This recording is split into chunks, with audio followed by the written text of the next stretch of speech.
Clase de inmunidad en mucosas. En un primer momento definamos qué es una mucosa.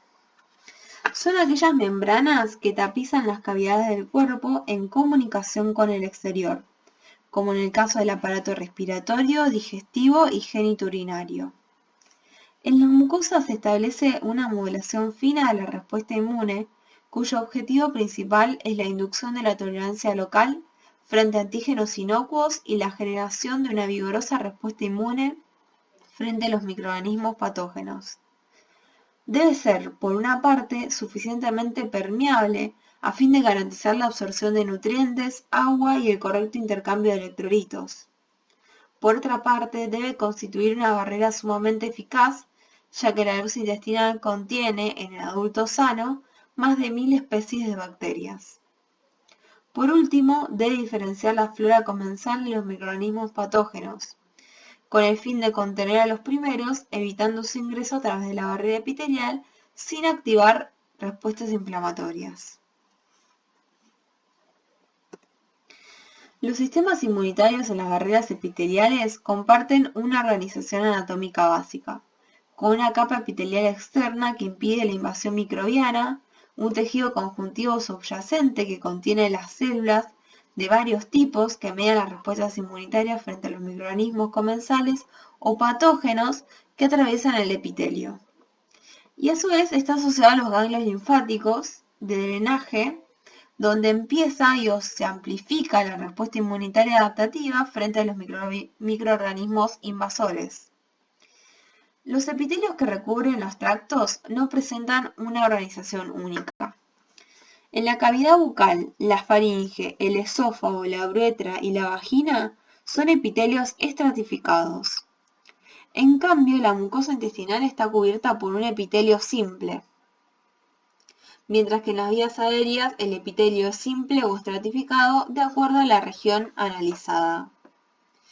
Esta continuidad del epitelio constituye una formidable primer barrera constitutiva frente a los microorganismos presentes en la luz. Entre los diferentes epitelios, el intestinal es el más estudiado, con lo cual vamos a tomarlo como ejemplo a fin de estudiar la funcionalidad de la barrera epitelial.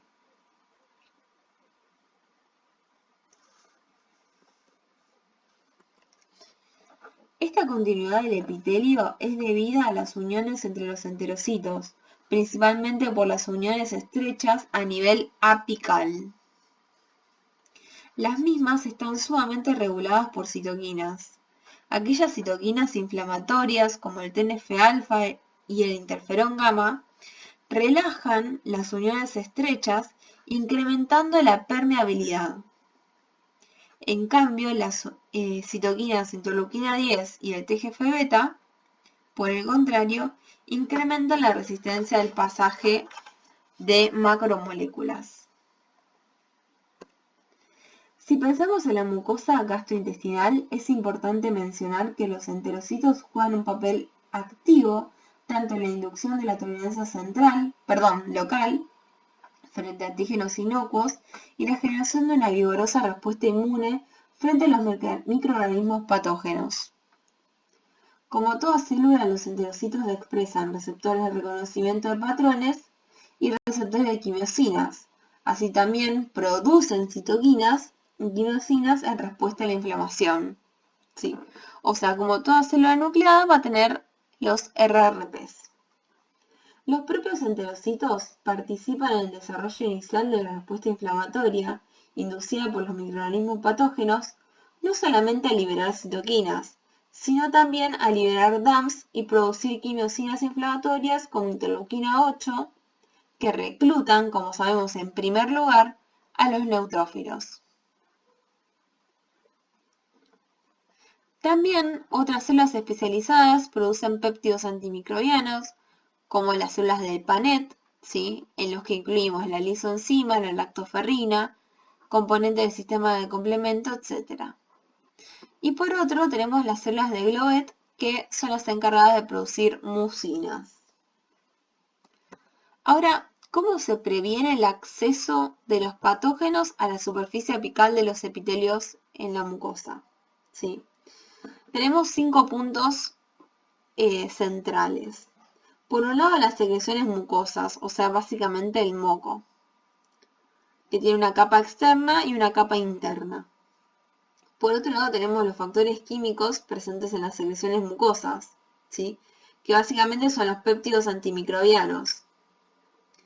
Las células de Paneth son las encargadas de producir los péptidos antimicrobianos y algunos ejemplos de los mismos son las defensinas, las catalicidinas, la lisoenzima, que ejerce su función antibacteriana, hidrolizando los peptidoglucanos de la pared celular bacteriana. Y por último tenemos la lactoferrina, que media una acción antimicrobiana a través de diferentes mecanismos. Por un lado, une al hierro privando a los microorganismos de este componente esencial para su desarrollo. Y por otra parte, interactúa con la superficie de ciertas bacterias y parásitos mediando un efecto lítico. Presenta además notables propiedades inmunomoduladoras, ya que estimula la actividad antimicrobiana de los neutrófilos y macrófagos y promueve la activación de las células NK. A su vez tenemos a la flora normal, que va a tener un rol esencial, y la IgA secretoria. Las secreciones mucosas son producidas por las células de Glovet.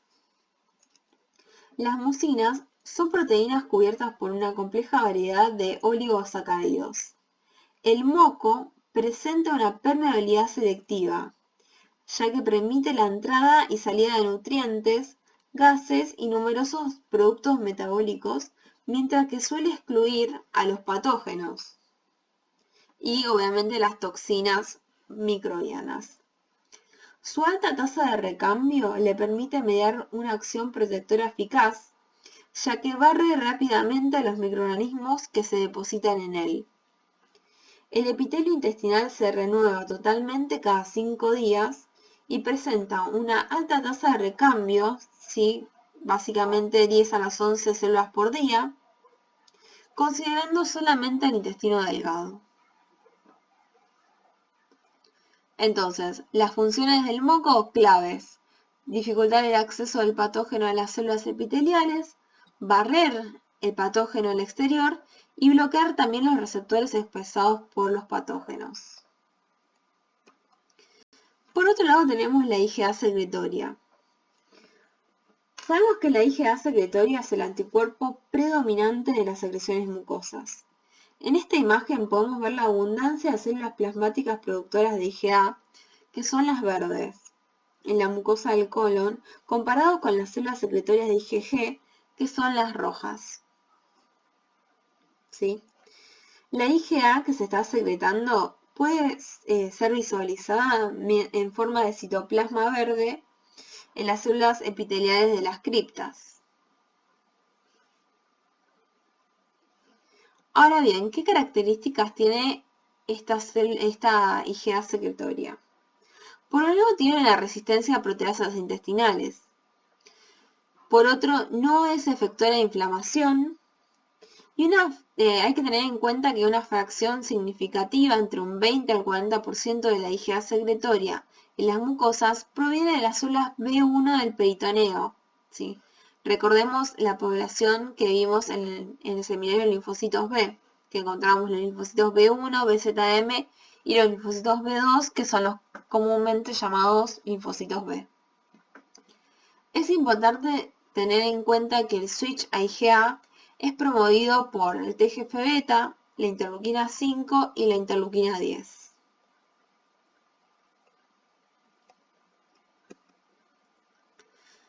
Ahora, ¿cuáles son los mecanismos de protección por IgA secretoria en las mucosas?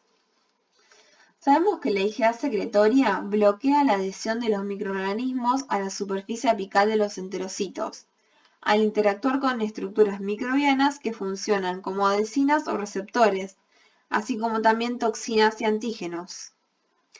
Este mecanismo de exclusión inmune previene el ingreso de microorganismos y componentes microbianos desde la luz en la lámina propia, favoreciendo su retención por las secreciones mucosas. Es importante saber que esta actividad antimicrobiana de la IgA no se acompaña de la inducción de una respuesta inflamatoria, ya que a diferencia del resto de las inmunoglobulinas, la IgA no activa el complemento. Más aún, puede inhibir la activación de este a través de la vía clásica, al reconocer y taponar todos los epítopos que podrían ser reconocidos también por anticuerpos IgM o IgG, ¿sí? Entonces le saca la posibilidad de que un anticuerpo IgG o IgM reconozca este epítopo y pueda desencadenar lo que es la vía del complemento.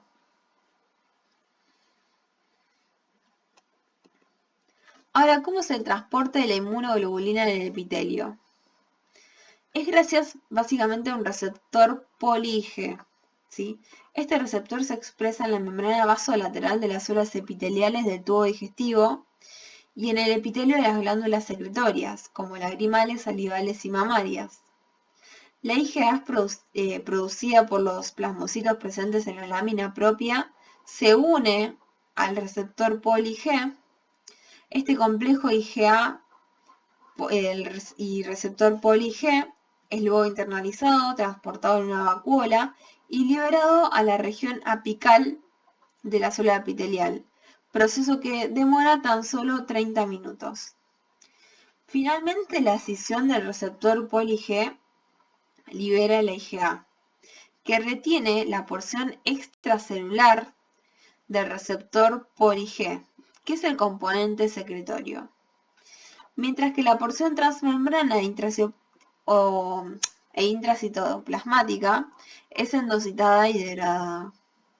La misma ruta de transporte se observa también para la IgM, que también tiene asociado el componente secretorio luego de la transcitosis.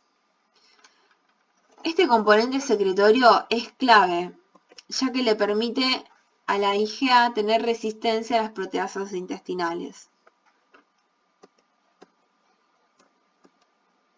Bueno, esta imagen es básicamente para comparar la tasa de biosíntesis diaria de la inmunoglobulina A con respecto a las otras inmunoglobulinas, para ver básicamente la cantidad de IgA que sintetiza nuestro cuerpo comparado con las otras inmunoglobulinas.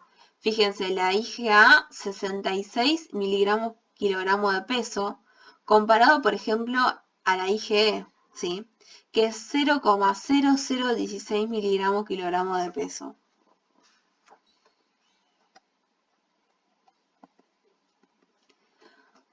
Pasemos a ver entonces cómo se organiza el sistema inmune en las mucosas. Básicamente está organizado en lo que denominamos MALT, que es el tejido linfóideo asociado a mucosas. El MALT es un sistema sumamente especializado, organizado en torno a una función central, que es la protección de las superficies mucosas. En un individuo adulto contiene el 80% del total de linfocitos presentes en el organismo. Este MALT comprende diferentes sistemas dependiendo de la localización. Tenemos el tejido linfóide asociado al tracto gastrointestinal, asociado al árbol bronquial, asociado al tracto nasofaringeo, a la glándula mamaria, a glándulas salivales y lagrimales, a órganos genitourinarios y asociado al oído interno. Esta organización del MALT va a comprender dos sitios claramente diferenciados. Por un lado tenemos el sitio inductivo y el sitio efector. Los sitios inductivos básicamente es el lugar donde los linfocitos T y B se activan, se expanden y se transforman en células efectoras o de memoria. Dentro de los mismos tenemos descriptos tres principales: las placas de Peyer, los ganglios mesentéricos y los folículos linfoides aislados que se encuentran en la lámina propia a lo largo del intestino. Y por otro lado tenemos los sitios efectores, que comprenden el epitelio y la lámina propia, donde se ubican en forma difusa las células TCD4 y TCD8 efectoras, en este caso, y las células T de memoria efectoras. Asociado al mismo tenemos a las células NKT, las células T gamma delta y además las células de la inmunidad innata, como son los neutrófilos, macrófagos, mastocitos y células NK. Acá podemos observar una imagen donde nos habla de un sitio inductivo, ¿sí? Más precisamente de la placa de Peyer, y un sitio efector, ¿sí? Que nos habla de la lámina propia. Una imagen más ampliada, el sitio inductivo, y la lámina propia comprendiendo todo el sitio efector.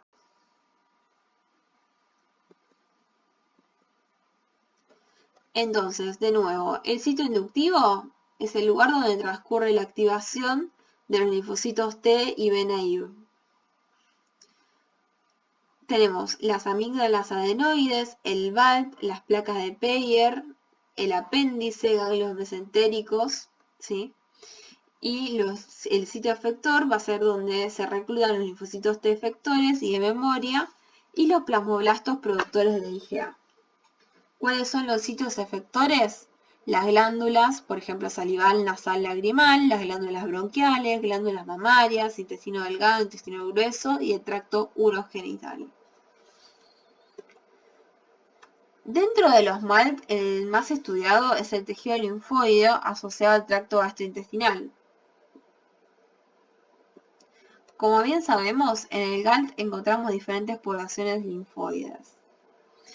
Tenemos las vellosidades y las criptas, ¿sí? Vamos a encontrar en lo que es la lámina propia células plasmáticas, linfocitos B y T, macrófagos, mastocitos, y obviamente asociada a la misma tenemos una capa epitelial que vamos a encontrar en las células caliciformes, que son las células de Lovet, el moco asociado a las células epiteliales, las células enteroendocrinas, enterocitos, obviamente que constituyen esta barrera formidable, y los linfocitos T intraepiteliales que vamos a ver luego. Obviamente en las criptas vamos a encontrar por un lado las células madre y a las células de Panet. En el GALT encontramos tres sitios inductivos diferentes. Tenemos a las placas de Peyer, los ganglios mesentéricos y los folículos linfoides aislados que se encuentran en la lámina propia a lo largo del intestino. Las placas de Peyer y los ganglios mesentéricos son los más relevantes.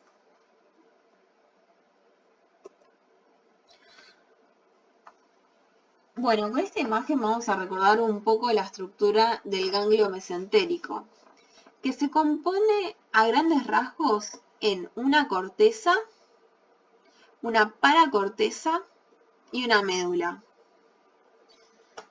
Desde la superficie interna de la cápsula se extienden hacia el interior numerosas trabéculas de tejido conectivo denso, ¿sí? Que podemos observar acá. Las células B se encuentran en la corteza del ganglio y están organizadas en agregados llamados folículos primarios, en los cuales también se ubican las células dendríticas foliculares. Luego tenemos una paracorteza o corteza T, o zona T, perdón, que contiene justamente los linfocitos T y una gran cantidad de células presentadoras de antígeno profesionales, principalmente células dendríticas. En este área se localizan las vénulas del endotelio alto, un tipo especializado de vénulas postcapilares involucradas justamente, como sabemos, en la extravasación de los linfocitos desde la sangre. La médula constituye la zona más interna del ganglio. Integra un laberinto de senos que drenan la linfa, separados entre sí por cordones medulares que contienen macrófagos, linfocitos, plasmocitos y linfocitos T.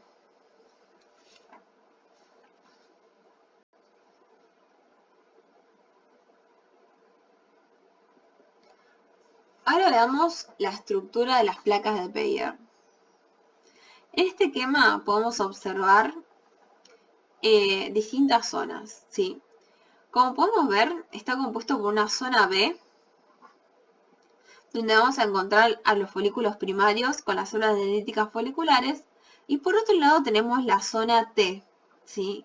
La cual va a tener a los linfocitos T y una gran cantidad de células presentadoras de antígenos profesionales. Adyacente a esta zona T, podemos observar a las vénulas de endotelio alto. Fíjense que tiene una estructura similar a los ganglios mesentéricos, ¿sí? Está bien delimitado lo que es la zona B, ¿sí? Con la zona T. Tenemos zona T y zona B, y obviamente la zona T asociada a las vénulas de endotelio alto. Ahora bien, todas las células epiteliales que son vecinas a los folículos linfoides conforman lo que se denomina endotelio asociado a folículos, FAE. Entre las células que integran este FAE se destaca a la célula M.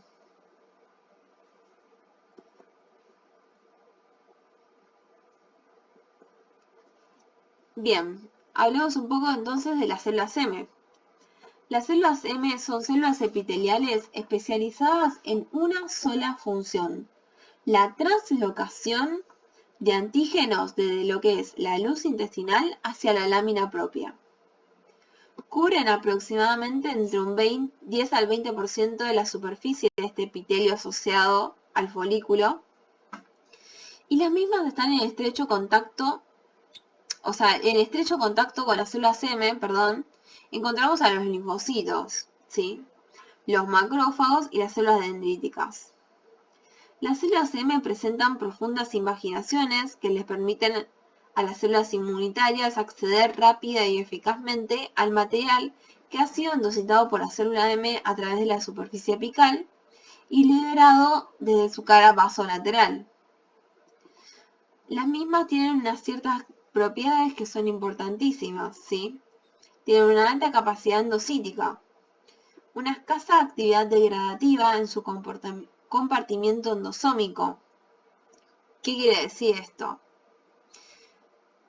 Esto le permite básicamente que el material endocitado pueda ser traslocado sin sufrir cambios mayores, con lo cual esta célula no se va a caracterizar en presentar en el marco del complejo mayor de histocompatibilidad. ¿Por qué? Porque nosotros necesitamos que este antígeno que se encuentra en la luz pase de forma íntegra hacia lo que es su cara vasolateral. De esta forma, ¿sí?, que se encuentre en un primer momento con la célula dendrítica o con los macrófagos, que son justamente nuestras células presentadoras de antígenos profesionales, y las mismas van a ser las encargadas de montar toda la respuesta inmune adaptativa. Por otro lado, estas células M presentan un glucocálix escaso, ¿sí?, que obviamente es la capa de moco más densa que se encuentra en la cara apical de las células en general, pero esta célula M presenta un glucocálix escaso, lo que favorece la endocitosis de los elementos que contactan con su superficie apical. Estas células M no presentan receptores para IgA. Reducen de este modo la concentración de la IgA secretoria en su borde apical y promueven así la endocitosis de microorganismos y productos microbianos. Estas células M pueden capturar antígenos a través de diferentes mecanismos. Por un lado tenés la formación de vesículas endocitadas cubiertas de clatrinas, que favorece la internalización de macromoléculas y virus reconocidos justamente por receptores expresados sobre la superficie de la célula M. Sí, como toda célula nucleada va a tener RRPs. Por otro lado, tiene una endocitosis en fase fluida, que le permite la internalización de moléculas no reconocidas por receptores específicos, que es lo que denominamos pinocitosis. Es una propiedad que también la comparte con la célula dendrítica. Y por otro lado, ciertas bacterias y parásitos pueden ser internalizados por el clásico mecanismo de fagocitosis, que involucra la emisión de pseudópodos y el atrapamiento de la partícula en un fagosoma.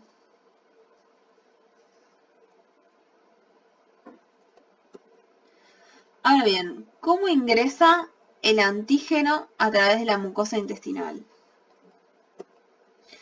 Los antígenos pueden acceder a la lámina propia por transporte transcelular mediado por los enterocitos. ¿Sí? Por un lado tenés un transporte transcelular.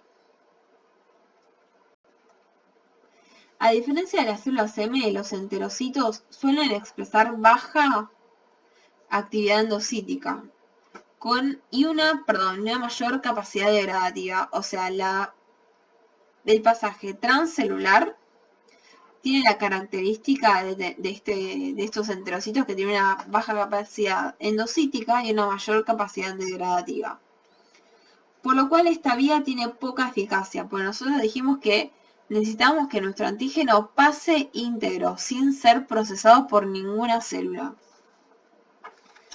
Y por otra parte, los antígenos pueden emplear una vía de acceso paracelular, transitando a través de las uniones establecidas entre los enterocitos adyacentes. Considerando eventos individuales, esta vía de transporte paracelular es poco eficaz. Sin embargo, la extensa superficie que expone las células epiteliales a la luz intestinal permite el ingreso de grandes cantidades apreciables de antígenos microbianos. Esta eficacia de la vía paracelular de ingreso de antígenos se potencia en dos situaciones. Por un lado, frente al desarrollo de procesos inflamatorios. ¿Sí? Como veíamos, la estabilidad de este epitelio básicamente está dada por las uniones en el sector apical, ¿sí? Y recordemos que estas están moduladas por citoquinas. Entonces, frente al desarrollo de procesos inflamatorios, gracias a la acción del interferón gamma y el TNF-alfa, se relajan estas uniones vasolaterales entre los enterocitos. Y obviamente otra situación donde esta vía paracelular cobra relevancia es en presencia de lesiones que afectan la integridad de la barrera epitelial. Una segunda vía de acceso obviamente es mediada por la célula M.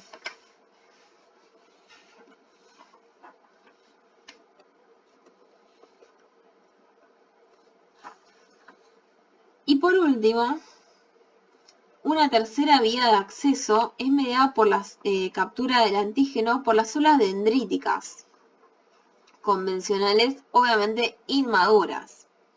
Estas células dendríticas son capaces de extender proyecciones denominadas dendritas que avanzan entre los enterocitos adyacentes y acceden directamente a la luz intestinal.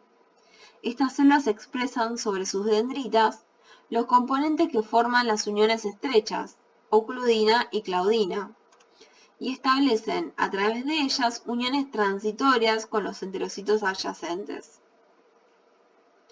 Esta formación de prolongaciones responde a la presencia de PAMs o citoquinas inflamatorias en el contenido luminal. Ahora, ¿cuál es el destino de los antígenos que han accedido a la lámina propia? ¿Sí? Nosotros vimos cómo debería ser el ingreso del antígeno y ahora veamos qué destino tiene. Todos los antígenos que han sido capturados por las células dendríticas en la propia luz son procesados y transportados por las mismas a las áreas T de las placas de Peyer o a las áreas T de los ganglios mesentéricos, a fin de activar obviamente los linfocitos T naive. Ahora, las células dendríticas cercanas a las células M que integran a las placas de Peyer migrarán preferencialmente a las zonas T de las placas. Obviamente, si está cerca de la placa de Peyer, se dirige hacia la placa de Peyer.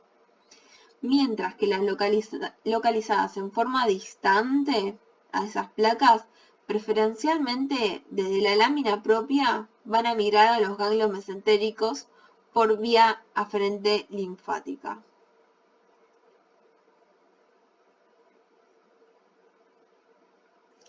Los antígenos que no han sido capturados por las células dendríticas y por lo tanto no han sido procesados serán reconocidos por las células B de los folículos primarios. Y por último, los antígenos translocados por los enterocitos y las células M podrán también ser capturados por células dendríticas ubicadas en la lámina propia, procesados y transportados por ellas a las áreas T de las placas de Peyer o los ganglios mesentéricos. Ahora veamos la activación de los linfocitos T vírgenes en el GALT y el asentamiento de las células T efectoras y T de memoria efectoras en la lámina propia intestinal. Esta activación de los linfocitos T naive en el GALT,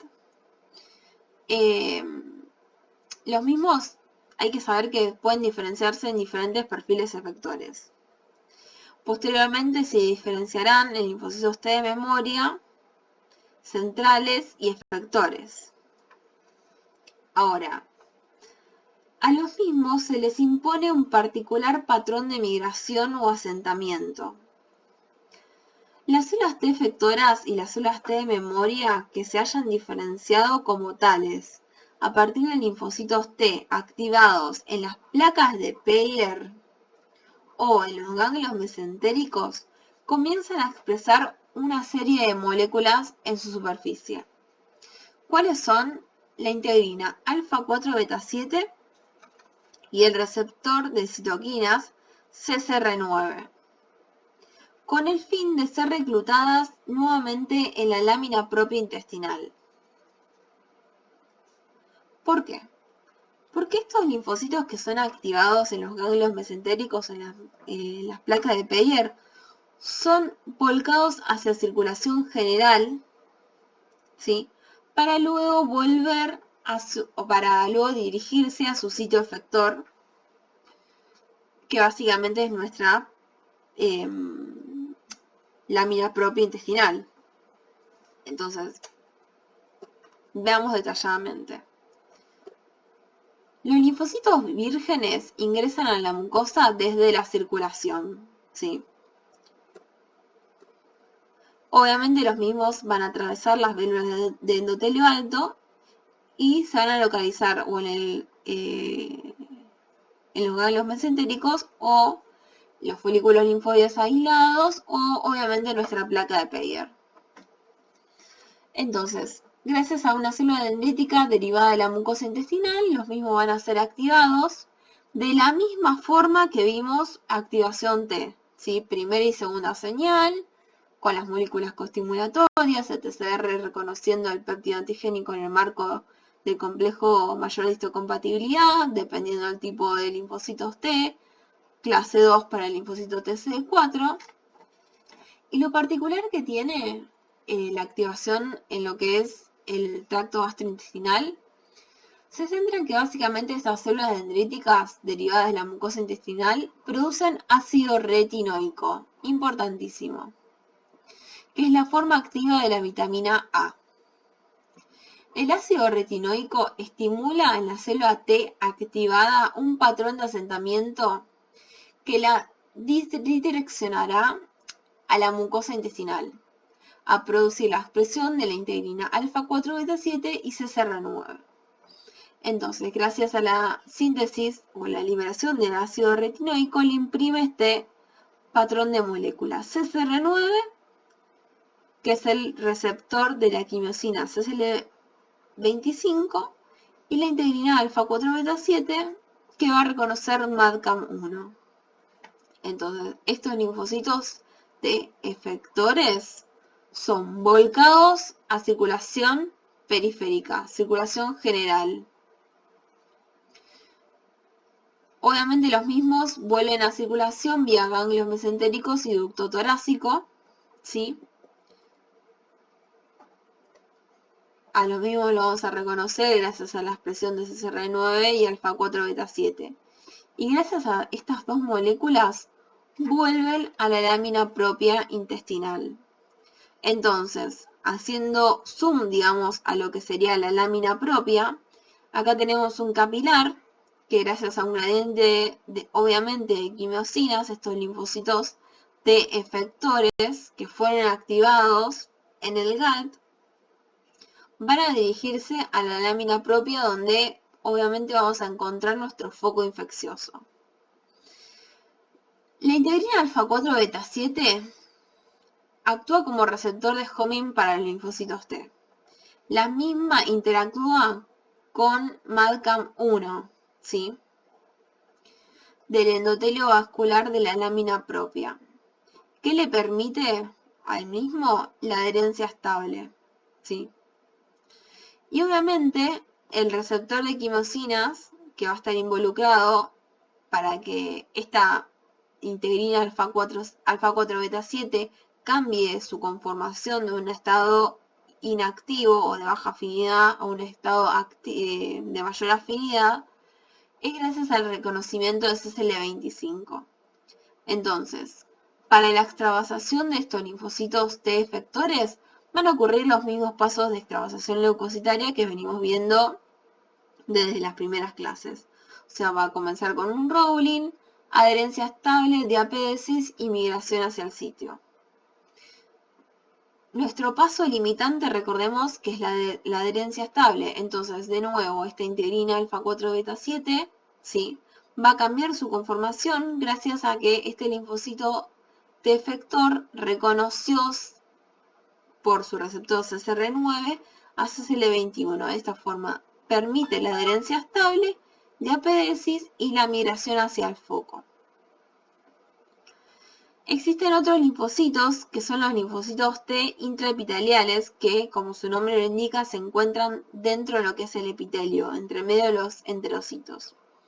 Y los mismos se encuentran en este lugar gracias a que, además de la expresión de estas dos moléculas, alfa 4 beta 7 y CCR9, expresan la integrina alfa E beta 7, que la misma se asocia con la E-caderina, que está presente, recordemos, en la cara vasolateral del enterocito.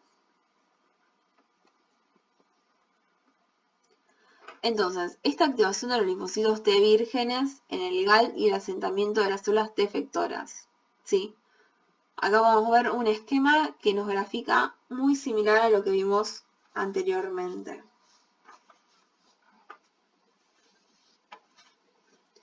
Hay que tener en cuenta que estos linfocitos T intraepiteliales expresan de nuevo la integrina alfa E beta 7 que se asocia con la E-caderina de la superficie vasolateral del enterocito.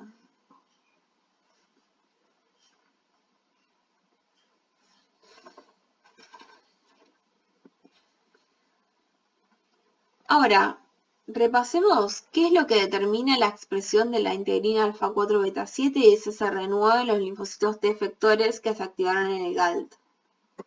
Obviamente es gracias a la presencia del ácido retinoico, ¿sí? Esto es algo único de la mucosa intestinal. Ahora, si nos adentramos en otro tipo de mucosa, por ejemplo, la célula dendrítica derivada de la piel, le va a liberar obviamente otras partículas que le permiten a su vez a estos linfocitos dirigirse de nuevo a la lámina propia de la piel.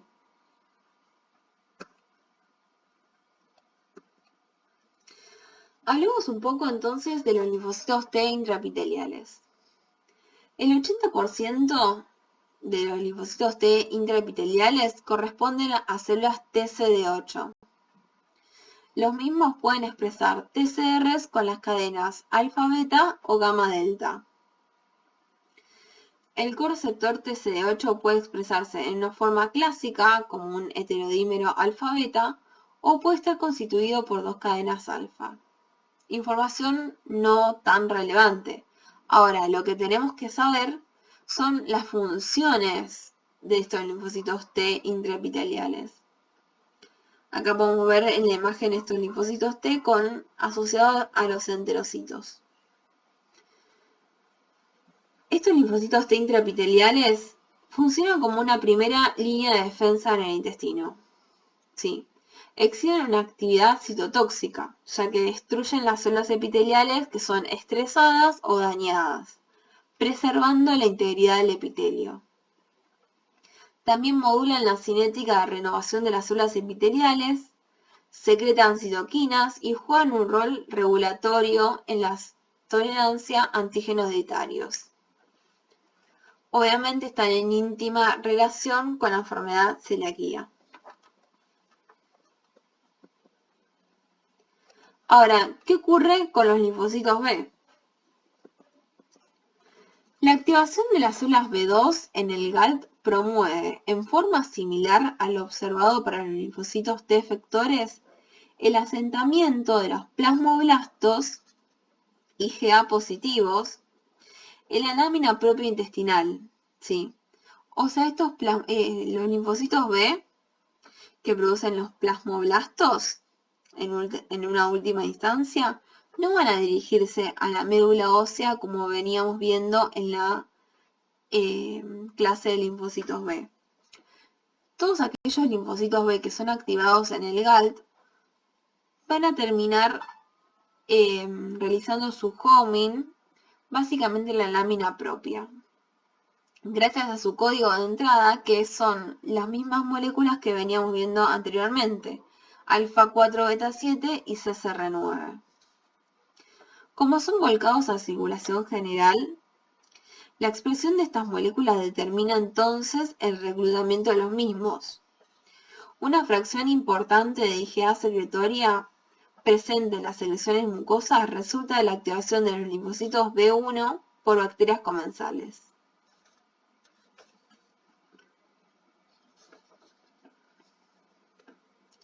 Entonces, recordemos que estos plasmoblastos expresan alfa 4 beta 7, CCR9, son volcados a circulación periférica, ¿sí?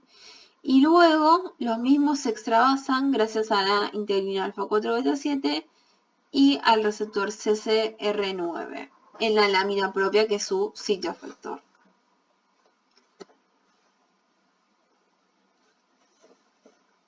Entonces, la activación de los linfocitos B vírgenes en el GALT, los linfocitos B2 se activan en las placas de Peyerl o en los ganglios mesentéricos, los linfocitos B1 peritoneales se activan en los ganglios mesentéricos. Obviamente, como vimos, esta activación de los linfocitos B en el GALT favorece el cambio de isotipo a inmunoglobulina A. Y como dijimos, estos plasmoblastos provenientes de linfocitos B que se activaron en el GALT expresan la integrina alfa 4 beta 7 y CCR9.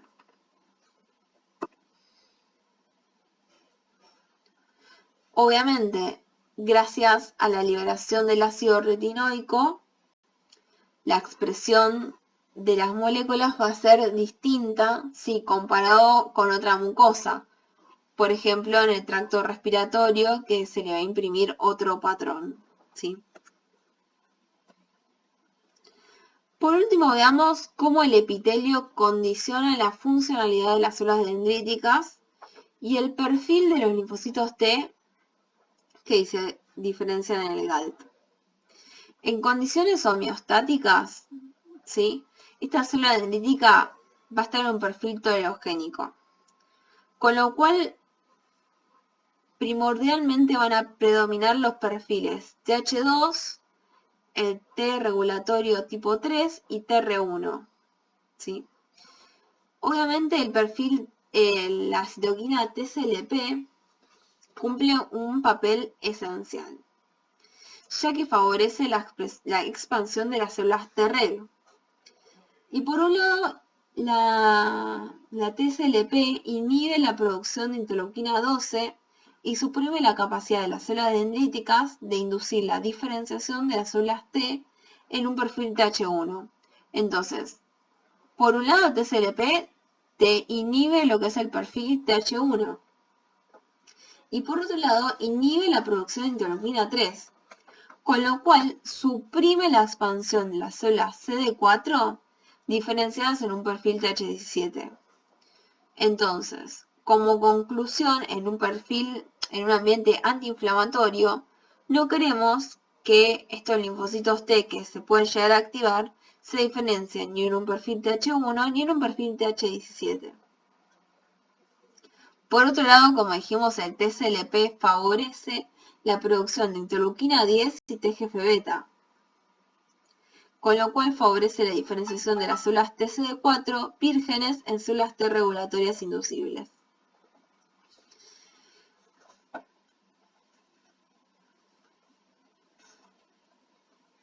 Obviamente, todo esto en el contexto de un perfil antiinflamatorio.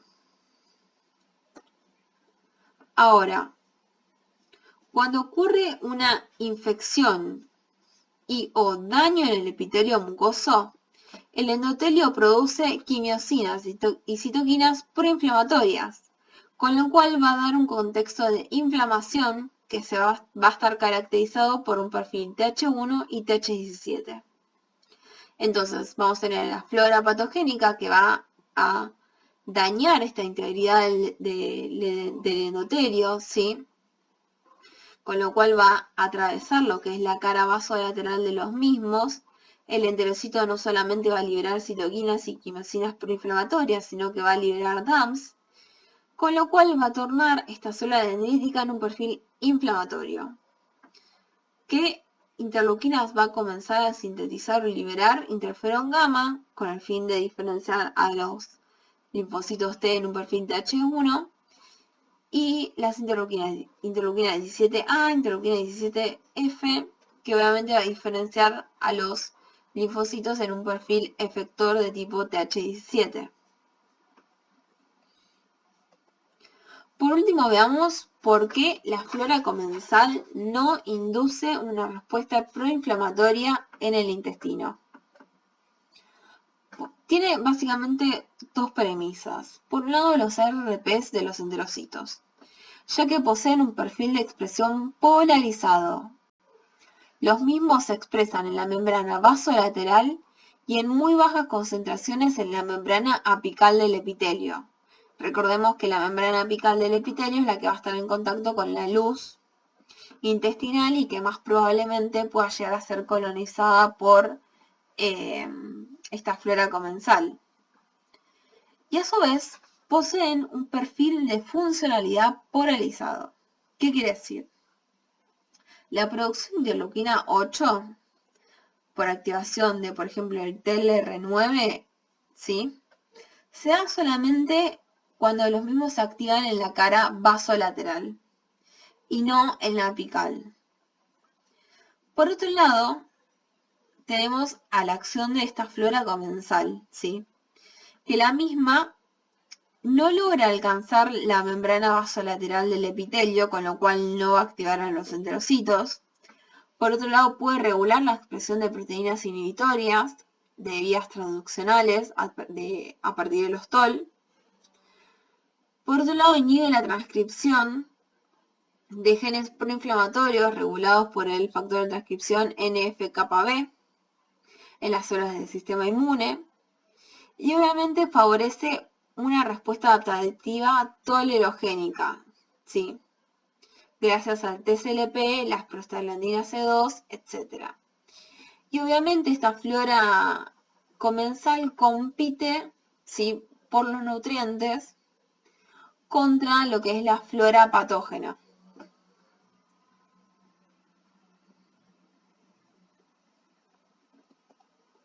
Bueno, eso es todo por hoy.